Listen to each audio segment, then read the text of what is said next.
But I'll just start with something that a lot of people might or might not know. The story of how 340 Mil started out and how the name 340 Mil started. Can you just briefly tell us about that? Tell us the story that inspired the name, but also how did the band start in itself? Well, in terms of how the band started, we going back to the late 90s, I think 90 Late 90s, early 2000s. yeah, like 97, 98, I think, possibly 99. We were four young Mozambican students studying that had just moved to Johannesburg to pursue our university education, and we kind of knew each other from back home, and Kind of. What do you mean, no, well, kind me of? and Tiago have known each other since we were kids, and Rui as well. I didn't know Paulo as well as maybe Rui. So, but we kind of got together. Rui and Paulo were already playing in a kind of a school band with an arts teacher, and Rui invited me particularly to come and participate in rehearsals just to jam. And because I was very good friends with Tiago, I knew that he was an amazing guitarist. I kind of suggested that Tiago come through as well, and we ended up just jamming, and it kind of worked. And we created this kind of project where it was the four of us plus the art teacher that was at the school where Rui and Paulo were attending at the time. And we kind of did that for a while until I think the art teacher kind of got a bit frustrated with us always speaking to each other in Portuguese, which was kind of disrespectful on our part. So he kicked us out, and we kind of had made a very rash, quick decision. Like we had to make a decision whether we wanted to continue as just the four of us or not, and gladly we did. We Rui learned how to play the bass in 2 months. 2 months, and we started a band, and obviously needed a name, and we went through many names. I don't remember the exact situation where 340 Mil was selected and chosen as the final one, but it's really not a very interesting story. It was something that someone suggested, and in the spur of the moment, it kind of made sense, and it was interesting, and it kind of stuck. And then it obviously got to a point where it was a bit too late to change it, so we we kept it. The name of the band and the history of the band and how we were formed are pretty much the same story. It's kind of just one of those things that just happened. We were all together. None of us had an ambition of being in a band. None of us really thought about music as an option. We just got together and started just hanging out because we liked playing music. We liked listening to music. Basically, creating music for all of us came from a love for music, for listening to music, watching live bands. And we kind of by accident got together, started making music, and we gained some kind of creative momentum between the four of us. We kind of noticed very early on that we had this capacity to create music. We weren't like a lot of our peers, guys who were making music. They were learning instruments and getting quite good at what they were doing. But a lot of them were focusing on doing covers. They wanted to like know how to play a Bob Marley song perfectly or an ACDC song.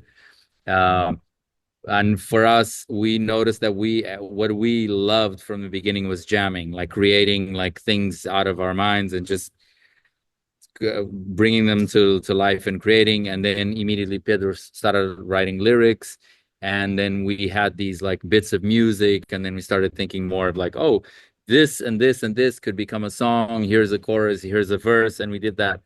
And we were doing that way before we had a name. And then Rui enlisted us kind of by surprise into this battle of the bands thing, which was the first time that we were pressured to have a name. Like the guys from Battle of the Bands were like, okay, there's all these bands with names. You guys also need a name. There's a host. He's going to introduce And we went through 4 rounds of this Battle of the Bands, and every round we had a different name, and we had the most stupid name.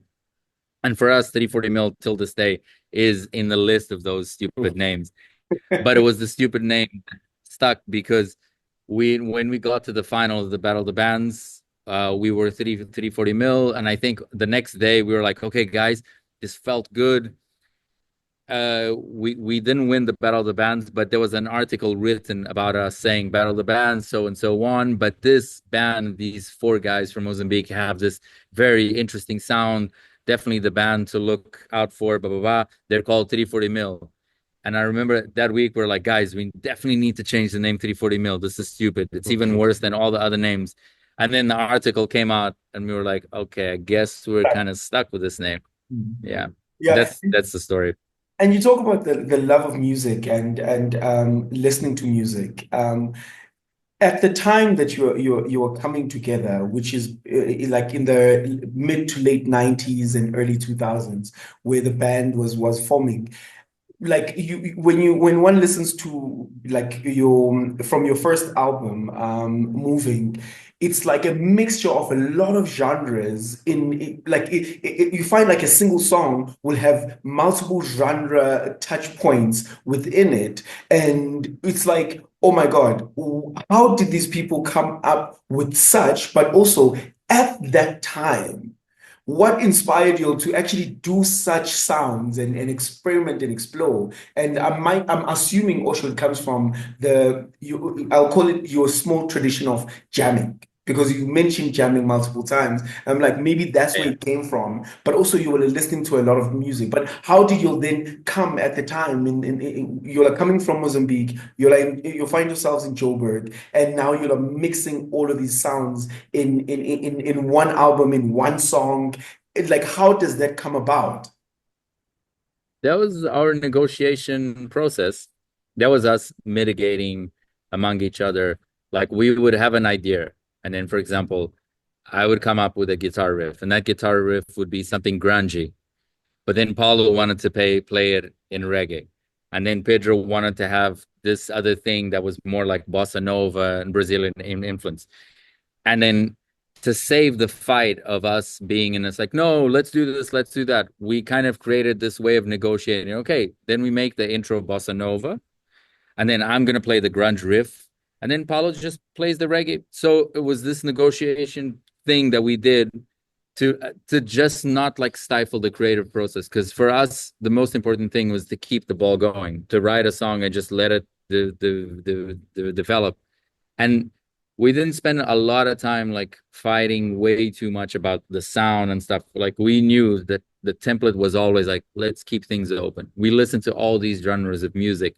Why are we going to be a punk band or a whatever band? Like, why? It seemed simple for us. Like, why not be this eclectic band that plays all of these things? And then that got infused into the DNA of how we wrote songs. So eventually down the line, we were already writing songs in that way. It was no longer a negotiation. For us, it was only in interesting when we could like put the different genres. And I think Moving was exactly that.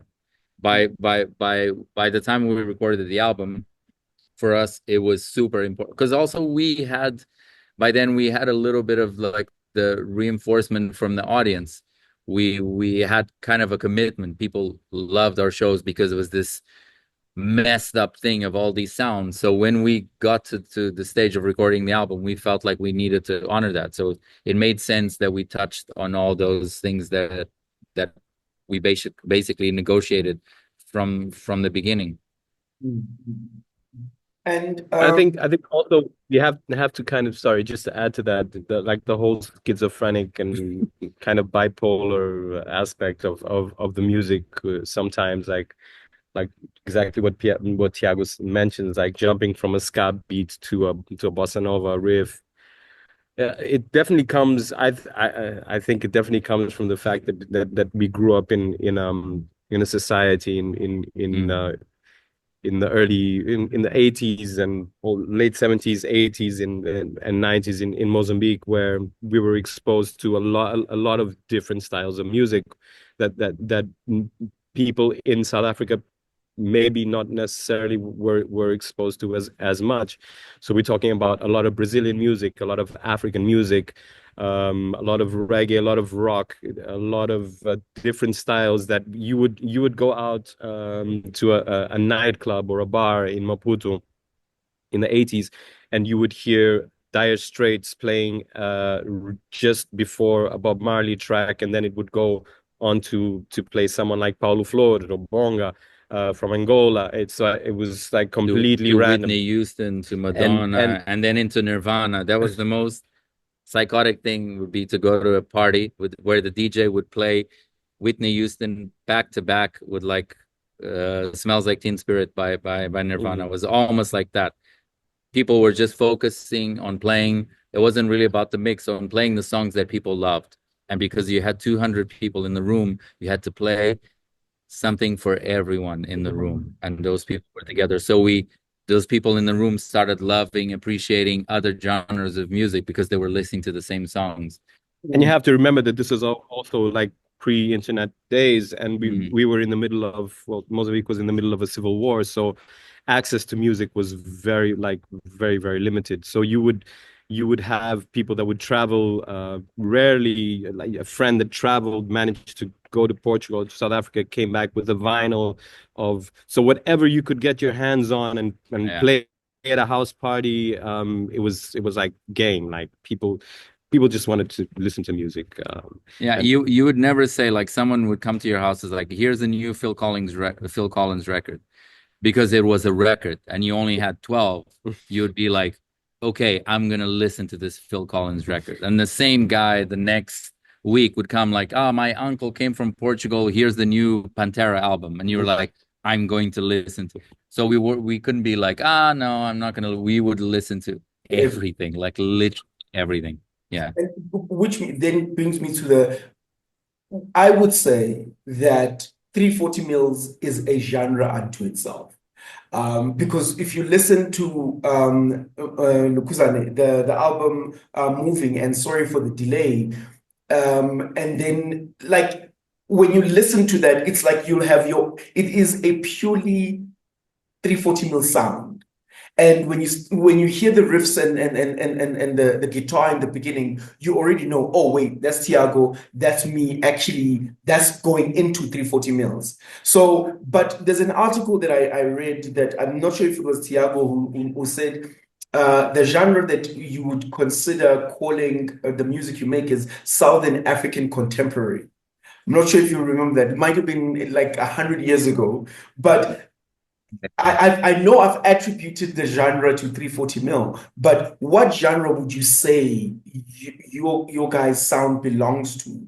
But for me, after the story you just told me, it's a collection of your childhood memories of music bottled into 340 mils. To be quite honest, personally, I always thought of 340 as a band that had like pop ambitions, because it was very, very much about the songs, and we wanted to have songs, but not like pop. We could never be like pop artists, like whatever, Justin Timberlake or the contemporary artists that were making big songs. We just didn't know how to do that stuff. And I used to call, in the interviews, I used to mention a lot experimental tropical pop, because it had this idea of experimental. But then the lyrics, if you hear, especially like, we reinforce a lot of the harmonies and melodies. There's a lot of repetition in 340 mil, the choruses that come back. And so there is a little bit of a pop mentality, but just done by people who just don't know how to make pop music. Yeah. So I would say I'm still sticking to it. Experimental tropical pop. Okay. I don't know what Pedro wants to call it. Let's go with that, man. Okay, I like it. I wouldn't have a clue. I wouldn't even attempt to. I don't know. I don't think there's a particular pigeonhole for the sound that we make. But yeah, that sounds like it works. Okay. And then over the years, you'll have come in, played a single show, disappear again, come in, play a single show, disappear again. And now you're doing the reunion tour. Can you speak to us about like how I'm an old fan. I've been following 340 Mills for the longest time, and I'm going to be there definitely. Then there'll be new fans. There'll be people that are engaging with your music, and they're new fans. What should we expect as part of the experience? Because it's like literally bumping into an oasis. Like a 340 mil show is bumping into an oasis in the middle of the desert, having that sip, and then having to continue their journey. That's how I look at it. So, what should we expect, and what is it that you are trying or that are bringing to us in 2025? Honestly, I think it's a tiny bit of nostalgia, not only for the fans, but for us as well. It's about reconnecting with these three brothers of mine that we've always been very, very close. We haven't been in this situation where we together on a daily basis, rehearsing, like preparing a show for a while. But the truth about it is that as soon as we did start rehearsing, it was like not a day had passed by. It's like the same dynamic, the same jokes, the same chemistry. Everything is still there, and that's been, for me, honestly, the most fun part about this is like there's been this like cut in time, and all of a sudden we're back together, we're in studio, we're rehearsing, we're rearranging our songs like we always did, because we had this kind of phobia about performing them the way that they are recorded on the albums. That was always the 340 mil thing, that we would always rearrange the tracks to make them sound new to us, not necessarily for the audience, but to make them more interesting for us to perform. And in a way, that was also great for the audience, because every show was different, right? Mm. So that's in terms of us, from what we expect from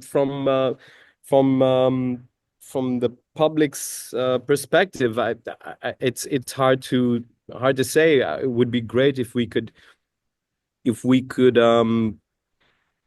surprise people that enjoyed our music back in the day, and obviously they've grown, they've become family people, they've grown in their careers. But if we can sit down with them for this one show only in Johannesburg or in Cape Town, and give them this tiny bit of nostalgia, or make them feel something that they felt maybe 10, 15 years ago, that'd be awesome. And I'm not really sure if we have a new fan base. I don't know. I don't know if there's young people that listen to 340 Mil. I have no idea. It would be great to see young people coming to the show and having a good time. So it's kind of a surprise for us in that aspect. Yeah, we're very open. It's not. Yeah, we're completely open. We're by the way, we're rehearsing here. Check this. Oh, This snap. is our setup. Okay. So this is the show that we're doing in Maputo tomorrow and Friday. Got 2 shows here. We also had to really honor where we come from, and I think it's going to be a good way for us to kind of see how the audience is going to take to this whole experiment that we're doing, the reunion tour. It's great that we get to do it at home.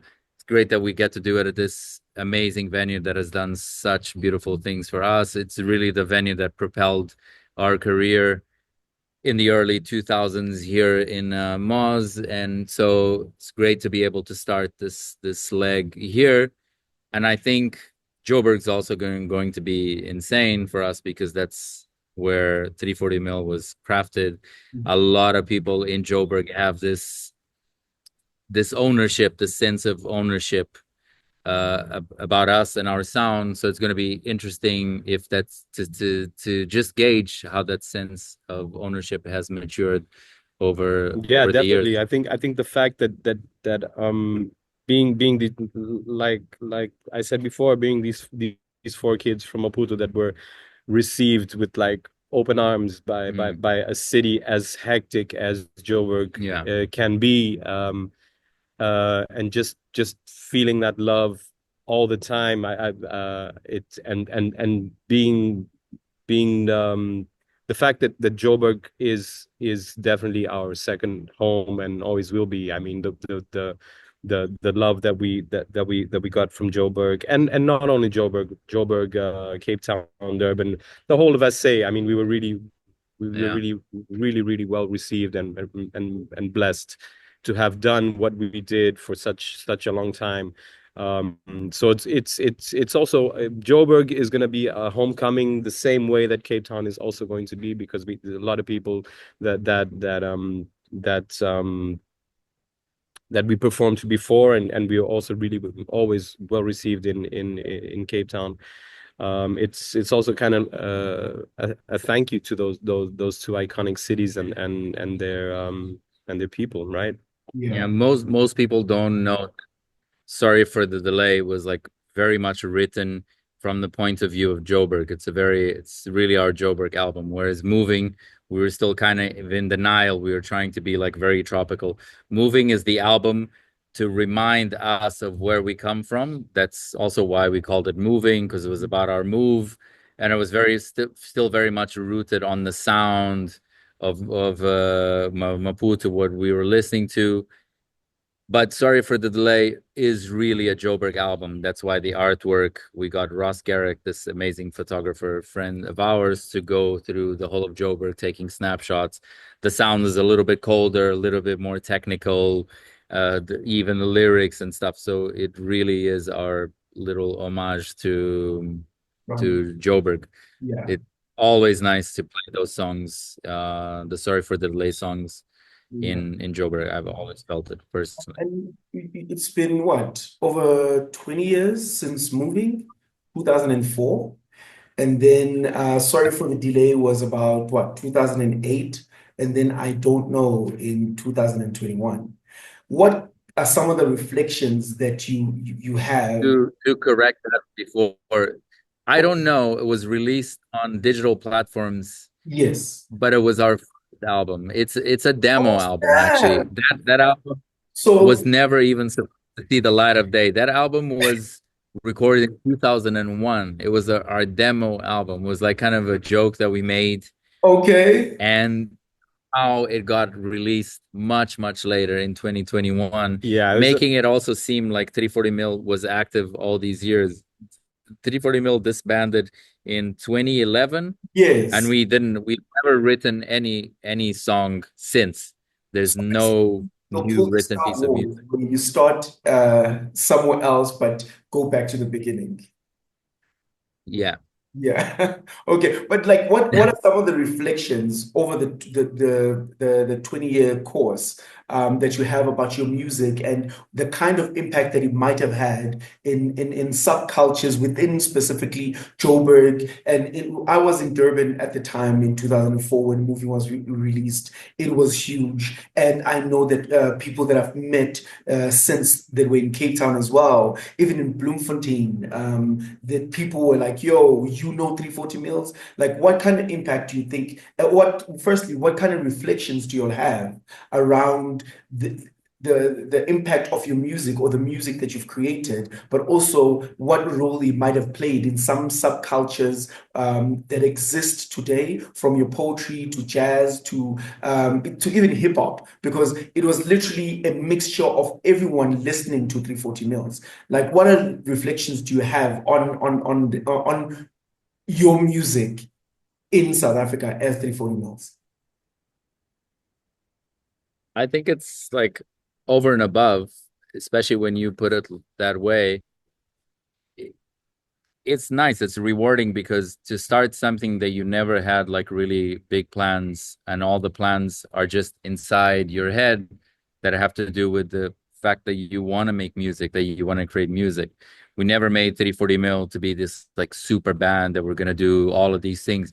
We just wanted to write songs and make music. And in the beginning, it was mainly to not do what we were supposed to do, which was study and have like 9 to 5 jobs and go become like band managers or whatever.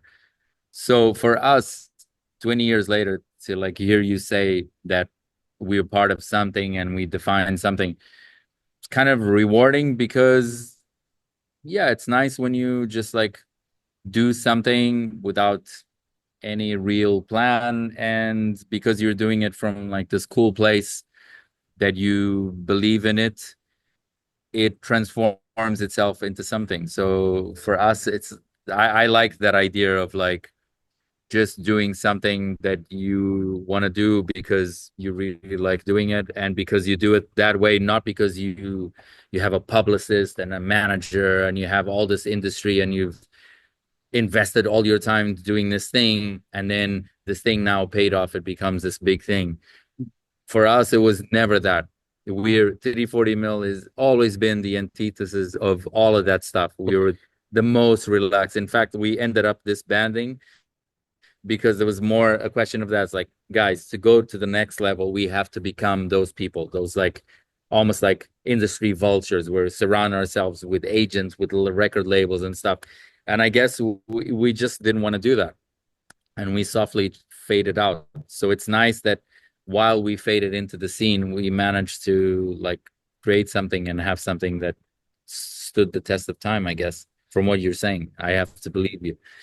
I think the craziest thing for me is just when I hear people, random people, like come up to us and just tell us their stories and how 340 Mil kind of impacted them personally. It's crazy to see how something that was created by the four of us had such a large impact on so many people in a particular niche or people, a particular scene that started off in Joburg, where basically we were doing some. We certainly weren't doing it for money because for the first maybe 3, 4, 5 years we weren't getting paid for shows. I mean, we would maybe get paid in drinks or get paid in weed, which happened once in a while, like once or twice.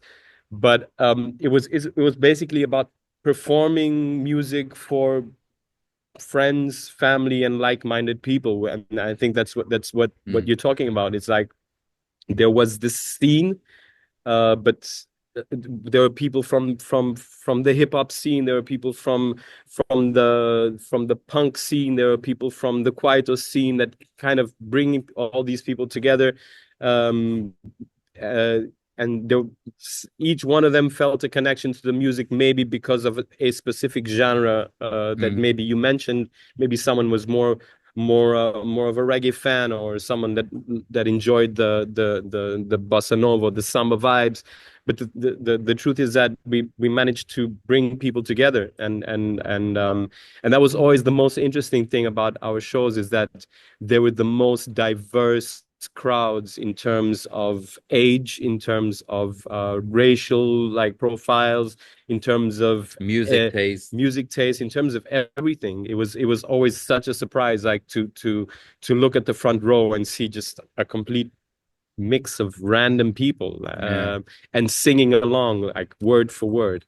And that was always the most satisfying thing for us, I think. There's also a story that in the beginning, like Pedro was saying, we were really playing for friends and family, and like we didn't really notice that the brand was growing because we just wanted to play songs, and we were taking gigs everywhere. We would take a gig in Durban, get on like on Tuesday, someone would say, "Hey, we have 2 shows in Durban. On Friday, you're gonna play Pietermaritzburg. On Saturday, you're gonna play Durban, and then on Sunday, you can do a small gig in this like place just outside Durban. Then you drive back, get in the car."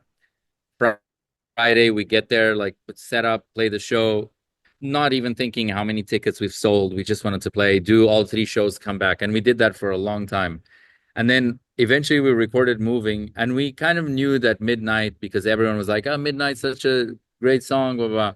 So we took Midnight to like radio stations like Metro and Five, and everyone kind of rejected it. Said like, "There's no real sound here. Like this doesn't really sit with it."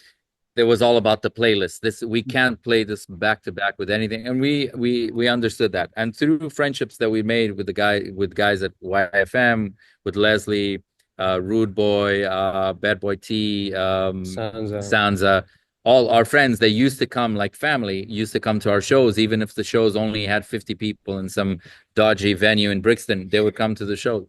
And eventually we were in conversation, we're like, we're trying to get Midnight to play and whatever. It's like, dude, give us the song. We're just going to play in our show. Like, forget the programmers. Give us the song we're going to play at our show. And we released Moving independently in September 2003, packaged it ourselves and whatever, dropped off a copy of the album. They took Midnight and did it.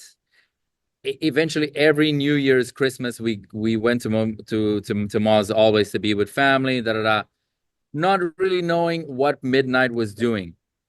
So I remember we came back to Joburg. I think in February we had a show at Carfax. And we noticed, wow, this show has a bit of a buzz. Like, we had a manager, this guy called Alan. He was like, guys, this show getting such a great feedback for the show and whatever.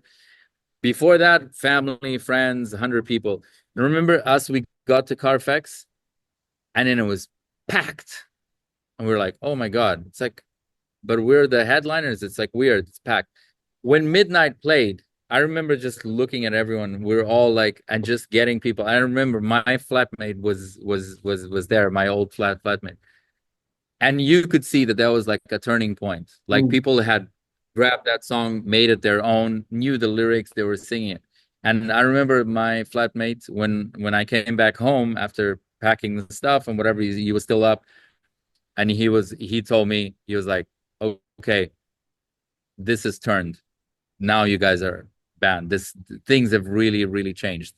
Yeah. And it was Midnight really did like wonders for us. It really opened up a lot of doors. It helped us going from this band that loved the fact that we were cool, did all this genre thing that you're doing, and then suddenly, okay, here's a band with this like song that is connecting with a lot of people.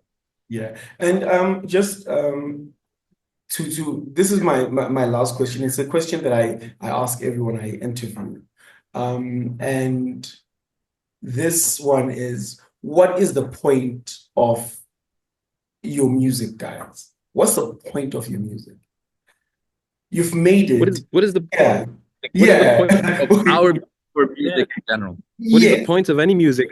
I think it's a way that you transmit messages, transmit emotions. It's about transferring or releasing a feeling or an emotion which will maybe be received by someone else. It's a language in its own. It doesn't need the words to convey a message. The words can also be interpreted in many different ways. It's this thing. It's this alien art form that kind of makes us feel different ways. It's kind of like a drug. It's amazing, and it brings obviously people together, which is what we intend to do for this tour, and hopefully it's for a good time. But you mean, your question means, what's the point as a music writer or as a music listener?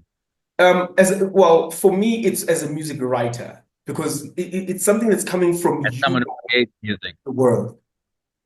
So your question is actually like, what is our point when we create music? Why do we do what we did? Yes.